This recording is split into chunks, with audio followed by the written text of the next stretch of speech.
Got it. Click got it, please. Thank you so very much. So if you haven't had a chance, make sure you put your first name and where you're zooming from in the chat. And Jacqueline, who should we give a shout out to this morning? Oh, we have a lot of people with us today. We have Marilyn from Dana Point. We have Ruth from Long Beach. We have Priscilla from LA. We have Karen from Spring Valley and Karen from Sunnyvale. Wow. And Diane and Eric from Merced. Oh, wow. That is so good to see all of you. Fucking. Now, in just a few moments, you're going to see a trivia question. And let's see if anybody can answer this question. Made with instant coffee, sugar, water, and milk, this drink became one of the most talked about coffee drinks this past year. This coffee, the sugar, and the water are all put together into a froth, then spooned on top of the milk. What's the name of this coffee beverage? Anybody have a guess? Put it in the chat.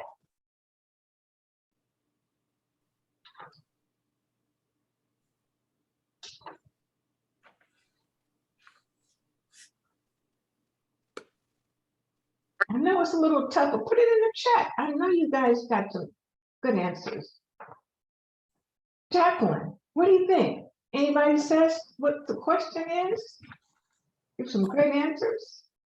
Yeah, we do. We have a variety of answers. We have some people say it's chai. Some people think it's a frappe or a latte. What is the answer, Joyce? Well, believe it or not, the answer is the Gona Coffee. Now, the Gona Coffee is made, like I said earlier, with whipped instant coffee, sugar, and hot water until it becomes creamy, and then you smooth it on the top of cold or hot milk. Now, originally from Korea, this drink became most popular during the pandemic. And this is a typical drink that you make at home. Now, the Gona really is a Korean sugar that's sweet, but it's actually not in this drink. But for some, this drink still remains very sweet. Jacqueline, what kind of tea do you like? Freshly ground French vanilla. That's a great coffee. Thank you so very much for sharing and sipping on it at the same time. So, well, again, delighted. It's great to see all of you that's coming in today with their first in tea and coffee. And I am so excited to share with you part 2 of getting a better night's sleep as we age. Now, it's my pleasure to introduce our guest speaker from Stanford University School of Medicine, Dr. Erin Cassidy-Eagle.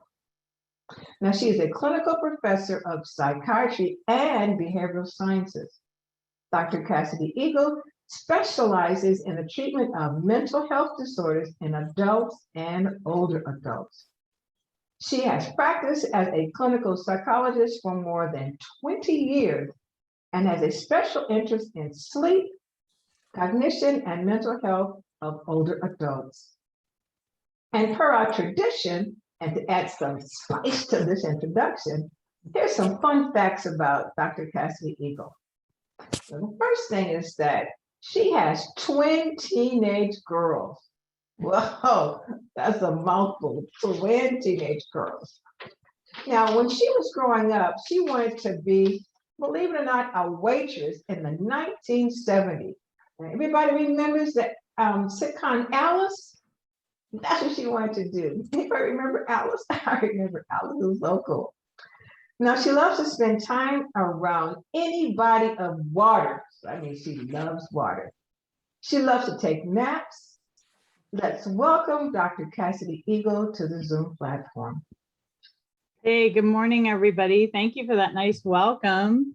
You know, it's so funny. I came up with that list of fun facts, and I showed them to my husband. And the thing he took from it when he saw that the mention of Alice was, so wait a minute, you want to be a single mom? And I said, no, not that part. I just love the idea of it's kind of like what tea and coffee is, of being, you know, to counter and spending my time. Now, listen, it's hard work, right? So when I was a kid, I didn't realize that, but I just thought, oh, you get to chat with people all day. How fun is that? And then I got older and realized how hard that kind of work is. And that's when I started to shoot for a desk job. But I'm gonna go ahead and share my screen. Okay. Tell me, can you guys see my slides? Thumbs up. Thumbs up. Okay. Well, let's see. Just a little bit about what I'm going to talk about today. Boy, here, 1 to 2. Okay. So don't worry if you weren't here for part 1. I'm going to do I'm going to go over it a little bit faster just so I don't bore people that were at the part 1, but I'm just going to kind of review again, what is insomnia? How does it come about? When do you know when to maybe seek help? Some of the things that people notice and report and, in terms of as you get older, what changes with your sleep. And then just kind of go into strategies that I recommend and that people found really help their sleep. And I also have a list of questions that were in the chat that I didn't get to last time. So I did add a few slides to address some of those, and I'm going to look through over the list again, but I'm hoping to leave lots of time. So if people have additional questions, I can answer those as well. So I'm going to jump into it, but just shout. I'm happy to take questions as we go along. So Joyce, yeah, Marla, just shout, and Jacqueline, stop me if you see some good questions, and I'm happy to just keep answering them as we go along here. Okay.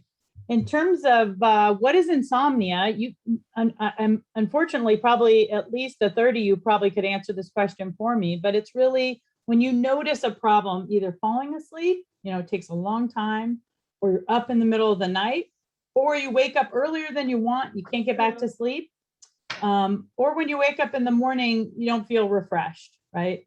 So all those things, if those happen more than half the week, so more than three or more nights a week, and it's been going on for more than 3 months, that's when we officially can diagnose you as having insomnia. But I kind of like it when I get people even less time than that, because sometimes if you know what works for you, and what kind of gets your sleep back on track, which hopefully I'll have some good ideas for that, then you can do those at the first sign of having some trouble sleeping. Normal sleep, just to give you an idea, probably is between 6 and 9 hours a night. So some people, are more 6. So if you're less than 6, I start to worry about you a little bit, but normal can between 6 and 9 hours. You could have some troubles with sleep 1 to 2 nights a week.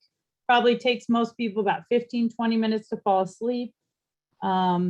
If you fall asleep in 1 minute, 2 minutes, that's possibly a sign of sleep apnea or some other problems. So just so you know, actually to take, 15, 20 minutes is totally normal. Everybody wakes up a little bit during the night, especially in between sleep cycles. But what we want to see you falling back asleep pretty quickly. And what we notice is that even if you only sleep 6 hours, but if it's solid, you feel pretty good. If you sleep 6 hours over a 9-hour period and you're awake a whole lot and it's choppy, you can feel really bad. So it's the same amount of sleep, but depending on how it looks in terms of solid or stretched out, you can really end up feeling a lot different. So those are some of the things to think about. As we get older, what we do notice is that sleep is slightly shorter, not a lot. So let's say you slept 8 hours when you were 30. You're probably going to be sleeping about 7.5 when you're 60, 65. So maybe 30, 40 minutes different, probably not hugely noticeable. If you find that you need more sleep than when you were younger, so let's say you just can't get enough and you're actually sleeping, that's actually also a good time to maybe talk to your doctor just to see what's going on in your body that it really even needs more sleep. We do notice as we get older that we have more awakenings during sleep. And some of that relates to less deep sleep. So one of the slides I actually sent out to a question, someone who emailed me, was this graph. Now it looks kind of busy, but let me kind of just talk you through it really quick. So it's over the lifespan, and it's each stage of sleep. So the bottom light blue is stage 1, and then that purpley sort of pinky color is stage 2. That's the lighter stages of sleep. So that's, if someone called your name or if there was a noise, you would wake up. But it is really important sleep. It's typically what kind of helps you feel refreshed the next day. So a lot of our sleep is stage 1 and 2. Now that slow wave sleep, that sort of light green, that's deep sleep, or N3, stage 3, as we call it. And you can see that is one of the things that changes over the lifespan. We get more of it. Young kids get the most of it. And then as we get older, it kind of shrinks down. So when you're young, you probably get 20% of your sleep is slow wave sleep. And then by the time you're 65, it's only 5%. And that's a noticeable change. And that's something so some of it we can't control, because that's a normal change. And I think there's some researchers much smarter than me working on this to see if there's artificial ways that they can increase deep sleep. I will say some of the things you might have control of would include controlling your pain, because if you're in pain, actually that keeps you in lighter sleep, and it keeps you from getting the deep sleep you can't get. So to try to sort of do things to help your pain. Sleeping pills actually lower brain activity, so it lowers the amount of deep sleep you get, because it doesn't allow you to kind of get that normal architecture of sleep. So that's why I want to try everything besides medication to improve someone's sleep. And then light in your room. So if you sleep with a TV or there's lights going on in your room, even if you're asleep, it's going to keep you in a lighter stage of sleep. So it's good to have a dark room. Just to some of the other parts of your sleep. So REM sleep, the one we kind of associate with dreaming. You can have some imagery in other stages of sleep, but I think what people classify as dreams mostly happen during REM sleep. That actually stays pretty consistent over time. And that is the part of sleep that we think of as memory consolidation. So one way I like to think about it is it's the part of our sleep where we kind of file everything in our file cabinet. So all the things we did during the day, we kind of make sense of it and organize it in our brain during REM sleep. On top of REM sleep, then you see some other things. WASO is wake after sleep onset. So that blue is how many times during the night do you wake up? And unfortunately, as you notice here, that also increases with age. And then sleep latency on top of that, that just means how long does it take you to fall asleep? That shows a small increase as well, but mostly it's that change in deep sleep and then the wakefulness. Now, some of waking up has to do with some of your behaviors and your sleep schedule and, whether you're in bed too long. Some of it has to do with needing to use the restroom in the middle of the night. And I think what we really try to focus on, at least in my clinic, is how do we get your sleep as solid as possible and maybe minimize the number of times you're up? And if you do wake up, how do we get it so that you can fall asleep, back to sleep as quickly as possible? Because even if you wake up, as long as you go back to sleep, then that usually is okay. It's just, I don't like to see people wake for a couple hours lying in bed in the middle of the night, because that's, no one likes that. Okay. So this is just another way to kind of look at the same differences. I won't spend too long on this, but if we have questions about it, I'm happy to use this to kind of show the differences. Some sort of, I think this is kind of advice that we often see in magazines and newspapers, and maybe shows on TV. And I would say when I talk about sleep hygiene, these are all things that can mess up your sleep, but just fixing these doesn't always fix your sleep. So I call them necessary, but not sufficient. So if your sleep is really messed up, you might need to change some of your sleep schedule and behaviors. But these things are still important to think about, because if you're just having mild sleep problems, sometimes just changing these is enough to improve your sleep. So exercising regularly, movement, man, it's the best thing we can do for our brains, but it's the best thing we can do for sleep too, and our physical health. Making sure your bedroom's comfortable and free from light. TV, TV is kind of a mixed blessing. If you're going to have any light in your room, TV is better than a tablet or a phone, right? Because the light's further away from your eyes. So the further away it is, the better.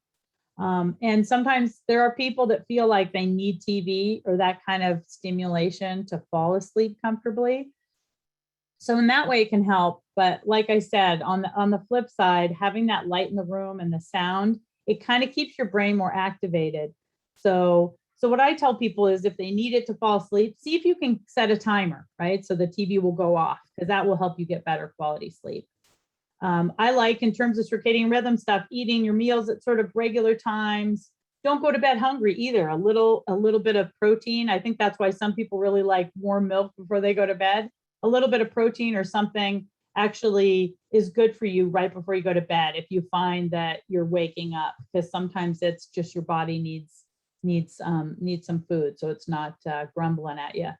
Less liquids, as we say, liquids aren't a problem until they are.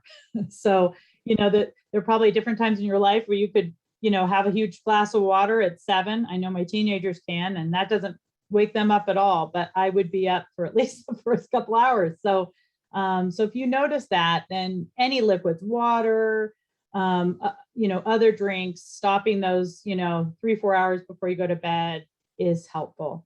Caffeine, same thing.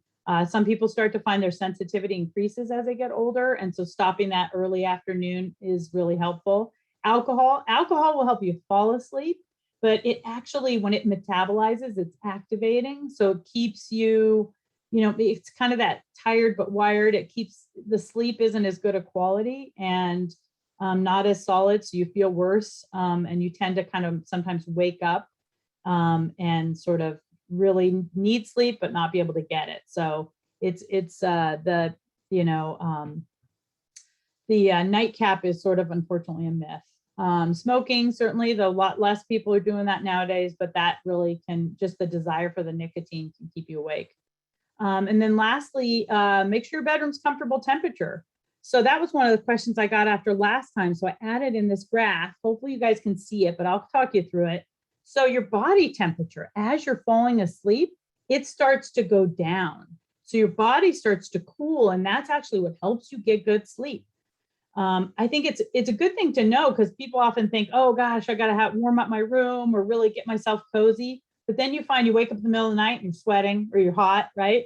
So what happens is your temperature drops, and at some point kind of early, you see that about maybe 3 a.m., it hits the bottom, and then your core body temperature starts to go back up again. And that's actually what wakes you up. So you might notice when you wake up in the morning, that's when you're kind of starting to feel warm, right? You typically don't wake up, feeling cold. So I tell people, even though it sounds crazy, having your, room temperature mid 60s, between 65 and 70, but, on the cool side, actually helps you fall asleep. If you find taking a bath and then getting into bed helps you, and you think, well, but I like to warm up, the bath can help because it heats your body up. So then it drops quicker, right? Because there's more of a change that can happen, but it is that cooling that gets you to sleep. So, and for those of you that go to sleep feeling fine temperature, but wake up feeling hot, think about maybe what you're wearing to bed, how thick your comforters are, and just make sure you can adjust. Particularly in menopause, the temperature just goes crazy. So it's good to just have some different options you can use. Okay, into the behaviors. Now, these are harder to do, but I tell you, they're the most effective. If you can do some of these things, this is what really straightens out your sleep. If you can just even commit to it for a week or two, I think you'll notice a difference. Getting up at the same time every day. And it's what time works for you, especially if you're retired. Some people say, well, I used to get up at 6, but now I really like to get up at 9. Am I being lazy? No, if 9 works for your life and you can sleep till 9, then that's great for you. It's just having consistency so that you're not doing one time during the week and another time during the weekend. Let's say you get up at 7 during the week and 10 on the weekends, like my teenagers, you kind of inflict jet lag on yourself, right? Because it's that 3-hour difference, and that just doesn't feel good. So the closer you can get, within an hour or so. Now, what are exceptions to that? If you're not feeling great, you're fighting off a cold, something else is going on. Sometimes, there are exceptions to this, and I think you got to listen to your body and take care of it. Only go to bed when you're sleepy. So I like to have a consistent time that you wake up. but not a consistent time that you get into bed. A lot of people are like, I go to bed at 10 every night. But if you find that you're getting into bed and you're lying there for an hour, then that's actually helping, that's causing you to associate being in bed with being awake. If you think of, you remember back to Psych 100, Pavlov's dogs, you know, if you kind of associate the bed with being awake, then you kind of associate it as not a peaceful place. It's kind of aggravating. And so then it can just keep you awake. So you really want to get into bed when you're ready to go to sleep.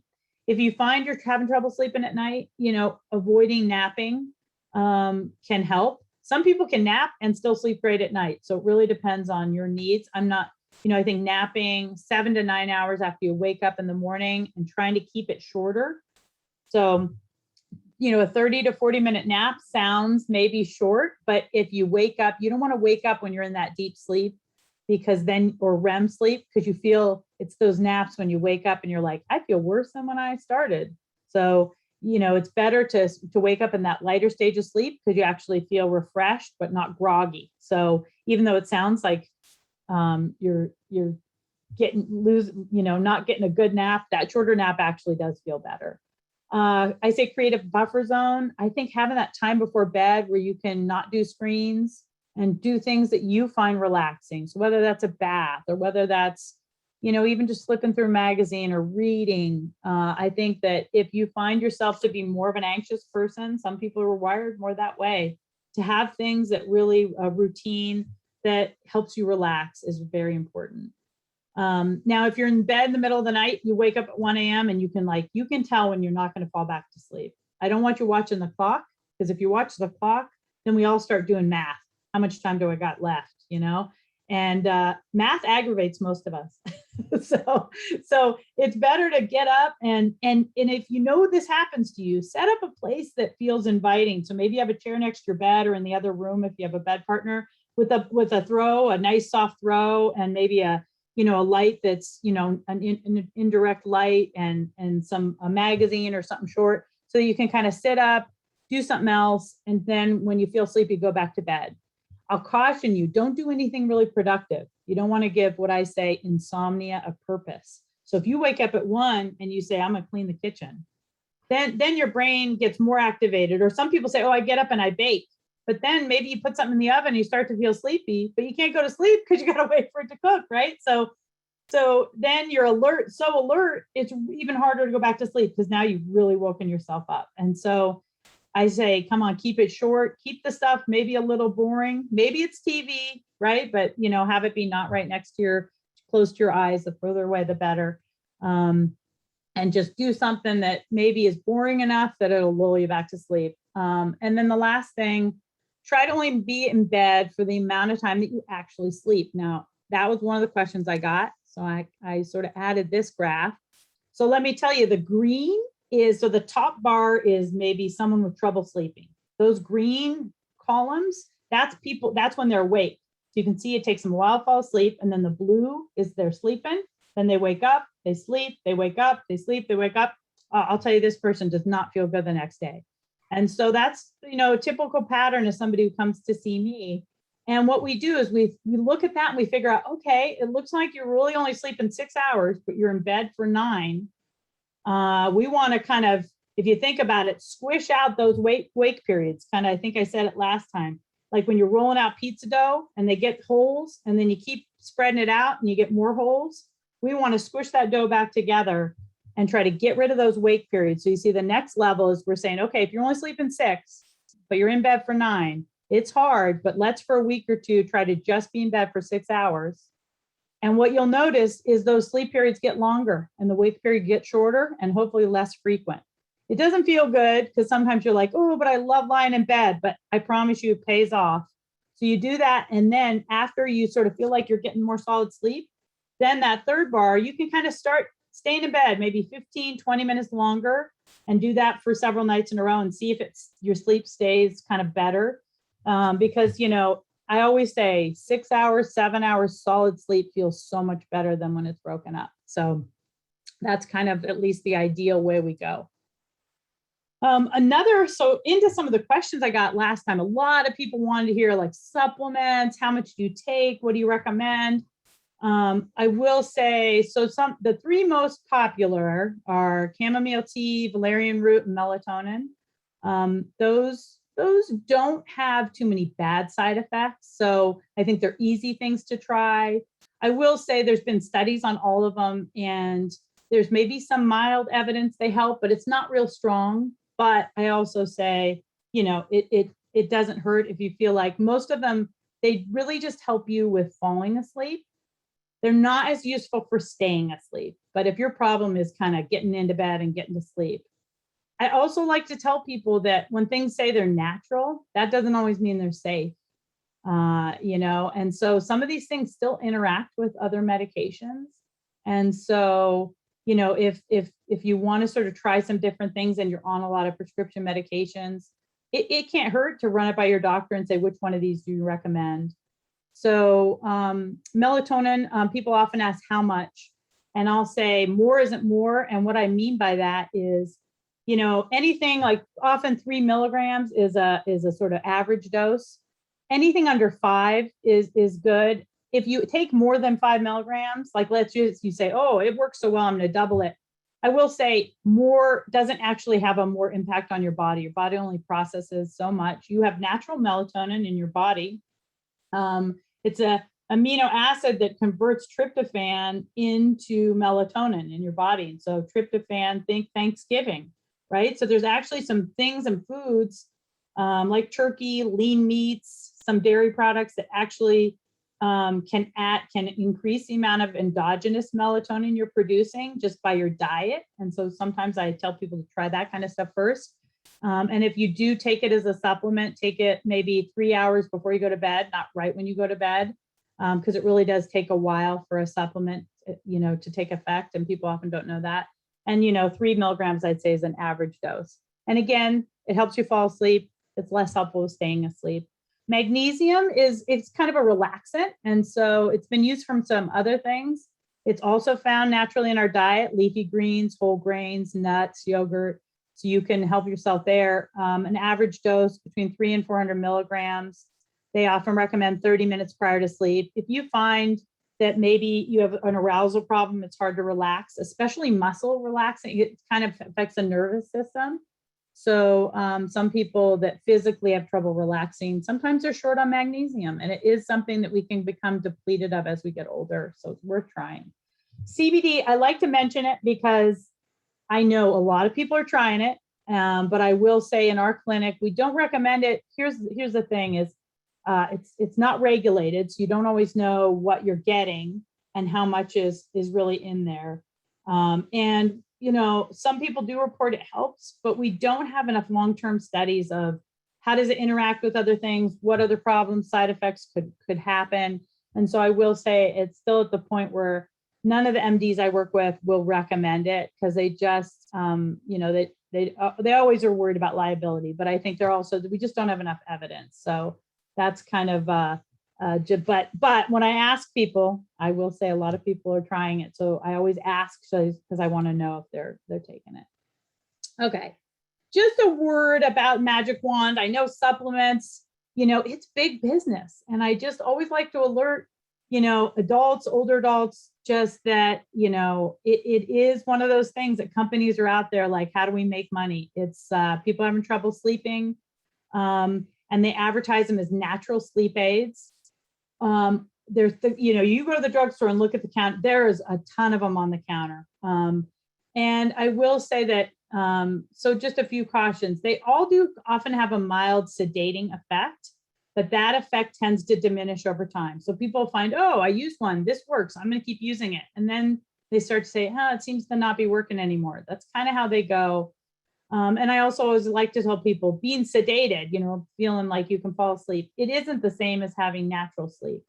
So I will say my goal is always, hey, let's look at the underlying cause of why you're not sleeping well. Is it something physical? Is it emotional? Is it anxiety? Is it just how long you're in bed? Are you bored? I'd rather address the behavioral things in your life and address what's really causing it and talk to you long enough to figure out what that is than just tell you to take a pill. I'm a psychologist, so that's my bias, but I think, I also like to make sure people know that when we looked at supplements and they actually took them to a lab, 3/4 of them didn't have the ingredients at the levels that they said they had. So they say, hey, this is 80% melatonin. Then when they studied it, maybe it was 30%, there was a huge range. So you're not always getting what you think you're getting. So the dosage is unclear. Sometimes they still have side effects. They can still, even though they're not regulated by the FDA, they can still interact with other medications. So it's good to check with your doctor. Because some of those things can cause you real problems with, especially if you're on high blood pressure, other heart medications. It's good to sort of double check what you're taking. And, I think that along those same lines, people ask about, hey, best pillow, best mattress. I think I want people to be comfortable, but, it's very rarely one of those things that is preventing you from sleeping. It's usually something else. Now, I think just as an aside, someone asked, hey, what's the best pillow? I think any pillow that supports kind of the natural contour of your spine and your neck and your head, that doesn't force you into bad position. That feeling if you fall asleep on an airplane, you don't want that. So something that's kind of natural. Mattresses, I got to be honest, I have a Sleep Number bed and I love it. I think mattresses, there's a reason why they're heavier after you've had them for 10 years than when you bought them. They're heavier because it absorbs, your sweat and body oils. And so sometimes an older mattress isn't supporting you the right way. And so, so even though I don't necessarily see those as a magic wand, I think that if you have a mattress that genuinely is uncomfortable, that can make a difference. So, I do tell people, hey, look at your environment and sort of see if there's anything that seems to be, keeping you awake. So it's kind of a mixed bag, but I think I'd rather you try stuff like that usually than medications.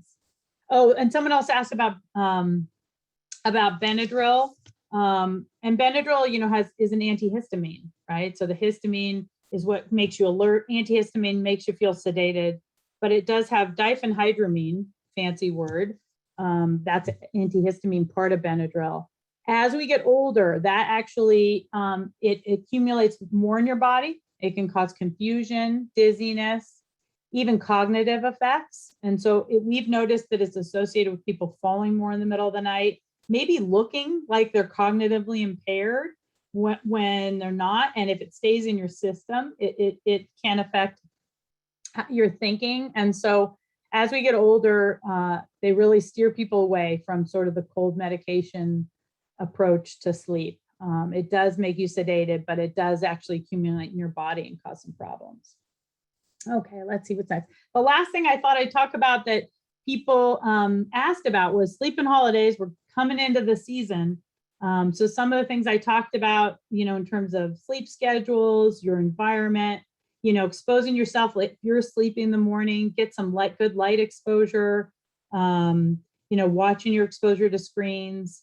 And then the last tool that sometimes I add on for folks. So if you're a worrier, let's say you're kind of anxious, there's a lot on your mind up in the holidays. Maybe there's people you're missing. Maybe there's, thinking about the past. Like it does a lot to different people. In addition to sometimes it's just fun to be around people and that fills your mind too and gets you thinking about things.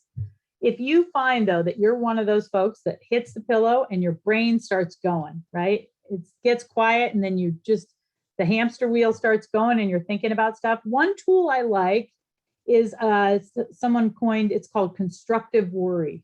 So you get a piece of paper, you write a line down, and on one side you have concerns or problems, the other side you have solutions. So at least maybe 2 hours before you go to bed, or maybe you choose to do it in the morning or another time of day, think about the things that are kind of on your mind that are bugging you and write it down. And then on the solution side, write just the next step, nothing overwhelming. But if like, okay, my roof is leaking, this is overwhelming me. Maybe the next step is, hey, get the numbers of some trusted roofers in the area from friends. That's the next step. Write that down, then leave it alone. Maybe you write something down and you don't know what to do. So maybe the next step is I'm going to ask some friends and see what their ideas are. maybe you write something down, you say, this isn't something I can solve, right? It's something from the past. Then maybe you say, I have to figure out how to sort of live with it and accept it and not let it take me down. So it's just a way to kind of get some of the things that are in the back of your mind down on paper. I often say, fold it up, leave it next to your bed. So when you hit the pillow, you can say, you know what? I have things on my mind, but I have the next step ready to go. I'm not going to solve it tonight. So I've already thought it through. I'm going to work on it tomorrow. I have a plan. And sometimes just getting it out of your brain and onto paper really helps people. And now maybe you journal, do it some other way. Any way that works for you is, I think, fantastic. All right. And with that, you're always welcome to email me and ask me questions or throw them in the chat. I'd love to. I'm going to go ahead and stop sharing here unless I need to pull back up a thing so I can see all your faces. But yeah, so I'd love to just spend time answering any questions you guys might have, because I really didn't leave any time for that last time. Okay, Jacqueline, what are some of the questions that you see so far? Oh my gosh, you gave us such a lot of information.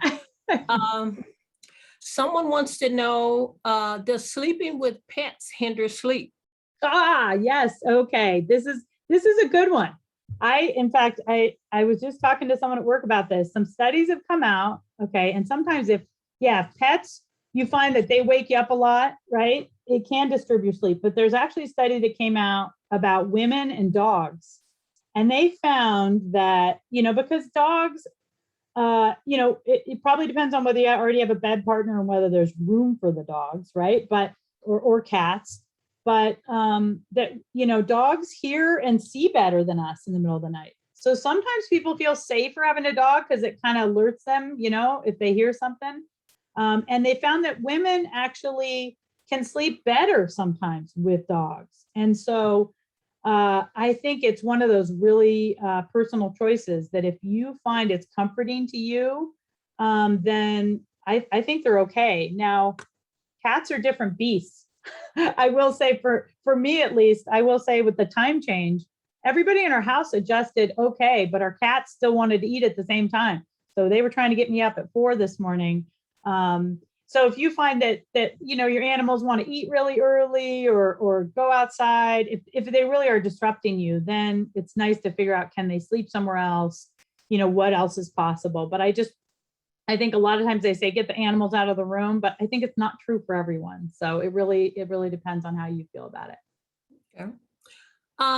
We also want to know, you touched on this briefly, does warm milk really help for sleeping? Or does any particular milk work better than the other, like almond milk or anything? Or I actually just a colleague of mine just came out with a book with some just sort of simple addressed some of these questions, and I was actually reading that section last night. And most people, the theory is that, especially, okay, and you can buy this or not, but especially if you're breastfed, that kind of the milk before bed kind of comes from that comforting feeling. That's kind of where it started. But then I think if you it becomes a habit for you as an adult, that I don't think it matters what kind of milk. I think that probably it's the protein in the milk kind of keeps you a little bit fuller. I have people that say they do warm milk and they put a little vanilla in it. And I don't think it matters what kind. I just think, some people do the chamomile tea. So, it's what do you kind of are drawn to? What do you like the best? And I think any of those can work, and you don't have to do it. It might be that you'd rather have a little bit of yogurt, or maybe you eat late enough that you're not hungry when you go to bed. Okay. This is a good question, considering we just went to daylight savings time. Do you get more sleep during daylight savings time or less, or how is it affected? Technically no, but I think we can all attest in the fall, we kind of have a little bit easier. So we maybe get a little extra sleep, if we can fall back to sleep in the morning, which I bet you guys have found the same thing I found, that the morning you're like, wait, I don't have to be up for an hour, but you're having trouble sort of staying asleep. The spring is more disruptive because, of the shift. So, we don't really get more light. We just change what time of day we get the light. I'll be honest, I'm a proponent of getting rid of it just because, I think we notice people, heart attacks, car accidents. There are things that actually, especially in the spring, happen more during daylight savings time. And so, so I don't like it. I don't see much of a use. But, if you're someone who loves that sun coming back in the morning, right? We were talking about that before we went live. But yeah, so eventually I think you adjust usually within 5 days, and then you're probably getting the same amount of sleep. Okay. We have a question from Judy who wants to know, what is CBD? Oh, CBD is basically marijuana, that the psychoactive part of it, there's different percents has been pulled out of it. Cannabinoid, so it's usually in an oil that, there are people that know a lot more about it than me, but and now that especially in California, it's legal. So, we see a lot of people for pain, sleep, and anxiety, getting gummies, getting oil, whatnot, just to see if it's helpful for them. And so, yeah, I think it's always worth having to be part of the conversation, because we can say, no, we don't recommend it because there's not the evidence, but I see a lot of people trying it. And so I always am pushing some of the physicians I work with, hey, you don't have to recommend it. Could you give people some advice on how to approach it, when to use it, just so they do it safely, just because, it's hard when it's not part of the conversation. But yeah, so I think it's still worth asking your doctor about it, because there are some who are willing to kind of engage with you about it if you want to try it. And kind of a follow on that, someone asked, would you even recommend melatonin gummies? Oh, so melatonin different. Yeah, I think, I don't think there's much harm in it. Often, originally we used melatonin when people are trying to recover from jet lag. So I don't think it does much harm. And, even though there's not a ton of evidence, there's some evidence. I think if I tried anything, I probably would try melatonin and teas and stuff, just because, it's one of those things, that doesn't interact with a lot. So trying it for a week or two and seeing if it helps you fall asleep, especially if that's your problem, if you're hitting the pillow and really having trouble falling asleep. And so, our bodies produce melatonin naturally. The good news is, even if you take it as a supplement, you don't change the amount you're producing. So it just kind of builds on that. Because sometimes we take a drug and it affects how our body functions. This one doesn't. And so you can also try eating, if you search Google, foods that produce, get your body to produce more melatonin. You can try it with foods too, if you'd like to go that way. But yeah, I think it's pretty safe to try. Here's a really good question. Mary wants to know, as we age, do you find we dream more at night? She finds that she has multiple dreams nowadays. Yeah, it's interesting. When they've done overnight sleep studies, they actually find that people dream maybe a little less as they get older, but they still dream. You'll have those people that say, I don't dream at all. And when we do a study on them, we put them in a lab, we find they do dream. You typically only remember or are aware that you dream if you wake up during like a REM cycle, right? Something wakes you up and then you think about it a little as you're awake, then you remember your dream. But we still at least have good amount of REM sleep as we get older. It's almost a quarter. I think the sort of lucid dreams are kind of people really feeling like they get more vivid. We noticed that with some like heart medication, there's some prescription medications that seem to sort of make dreams more vivid. So it's worth, if they're bothering you, it's worth talking to your doctor about that. But it doesn't do any harm. And certainly as long as your dreams aren't scary to you, it's all good. All good. Yeah.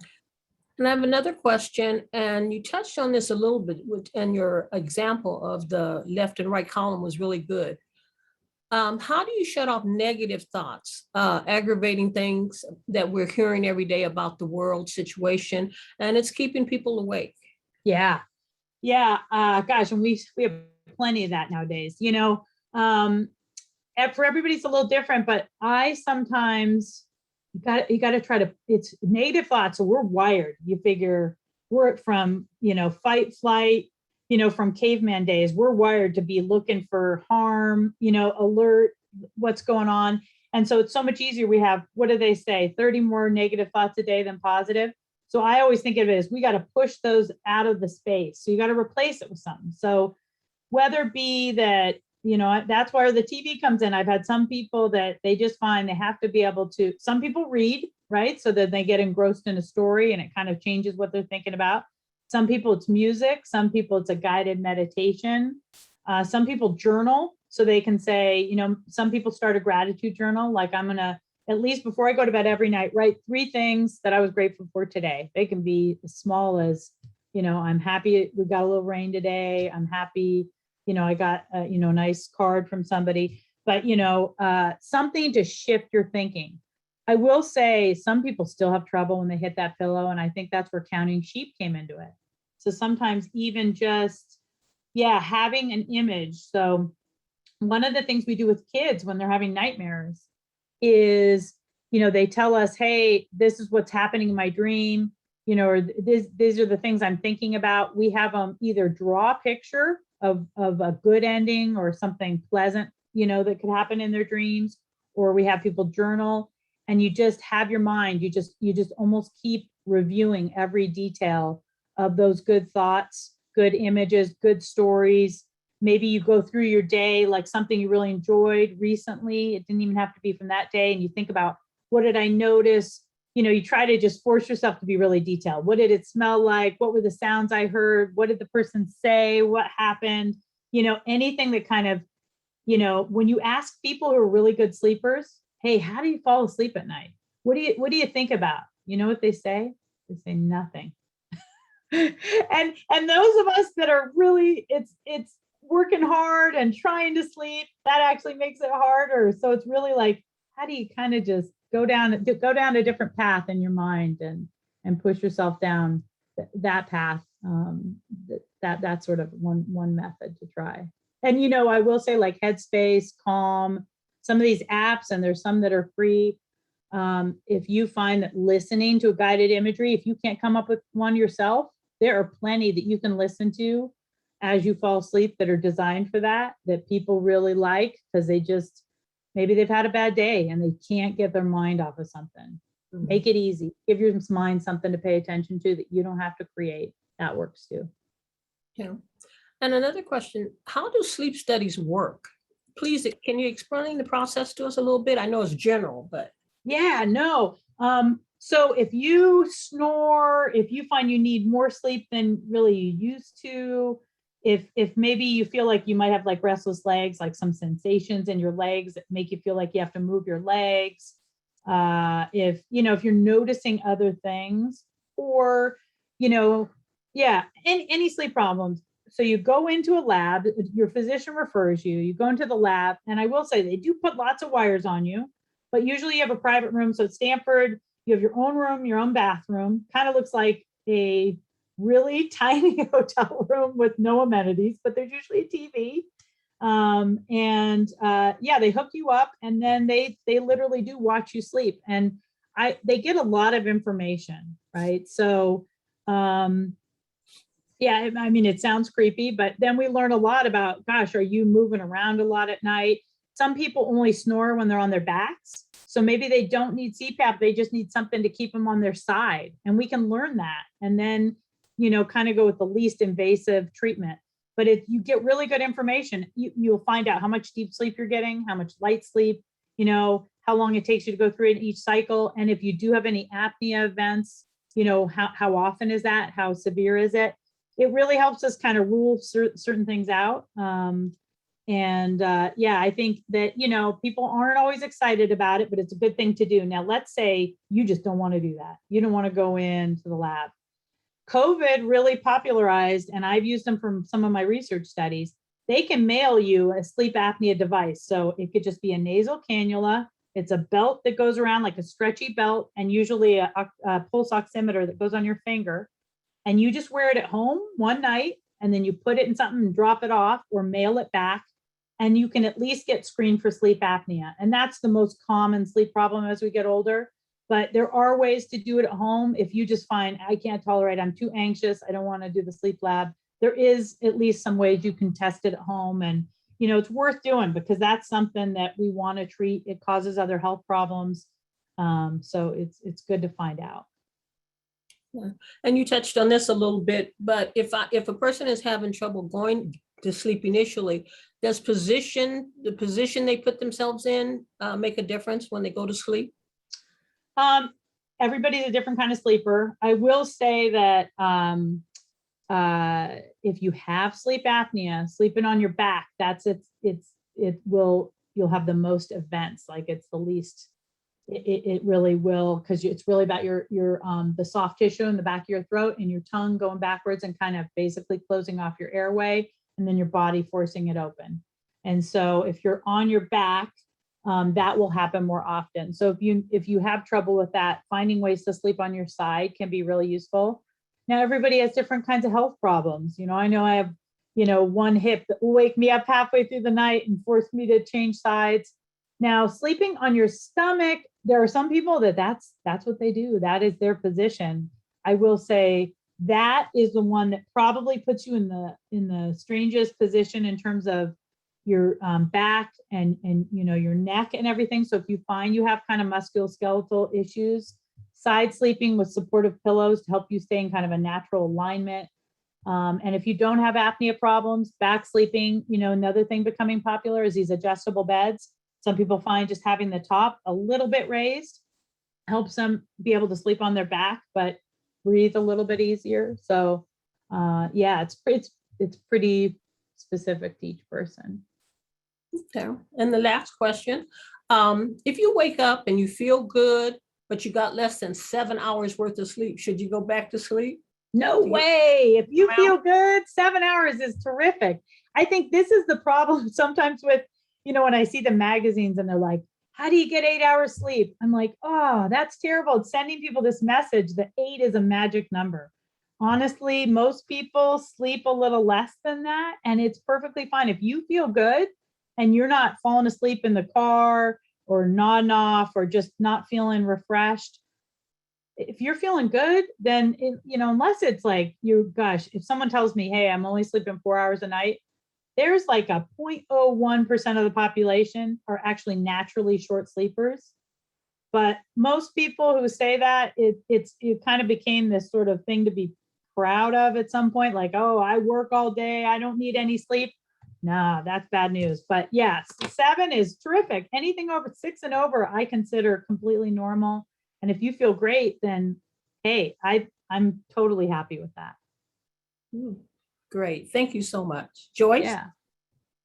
Oh, this information was absolutely wonderful. Thank you so much. Oh, no problem. Thank you for having me, you guys. I love talking about this. Oh my God, this is great. Thank you so much again. Now, I think we're getting ready for a poll. Is that correct?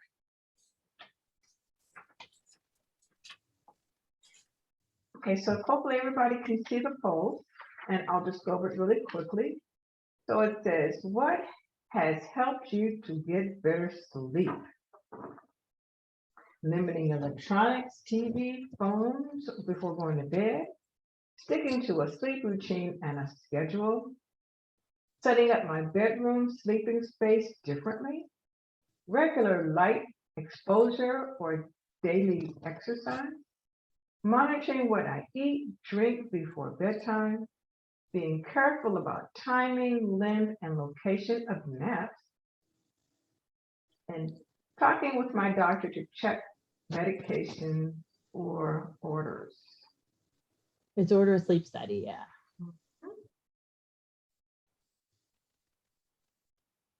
Thank you.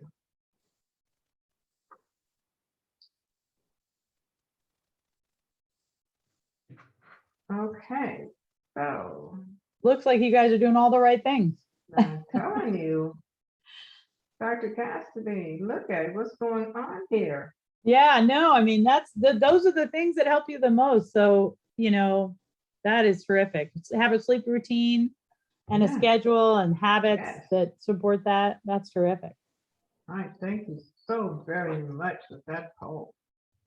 So again, thank everyone for coming. This has been an absolutely great meeting. I'd like to thank our guest, Dr. of course, Cassidy-Eagle, for coming. It's just, I'm just still at awe at some of the answers that you've given, and I'm sure everybody will be able to take a lot of this information again. Thanks to our moderator, Jacqueline Cole, our volunteer production crew, Marla and Christy, our tech support specialist, Vince King, of course, our AARP staff, and you. Now, our next tea and coffee Tuesday will be on Tuesday, December the 14th, which is healthy holiday eating. So join us for our conversation with Tara Smith, who will be talking about enjoying all those delicious holiday dishes and make them quick, healthy, and taste good. Please see the registration at the bottom, and we will talk with everybody soon. Again, my name is Joyce Howard. I am your host. And if you have any questions or suggestions, please contact Atisa Jones, and her email is on the screen. Again, thank everybody for coming, and have a great evening. Have a great Bye, day. guys. Thank you. And sleep good. Sleep good.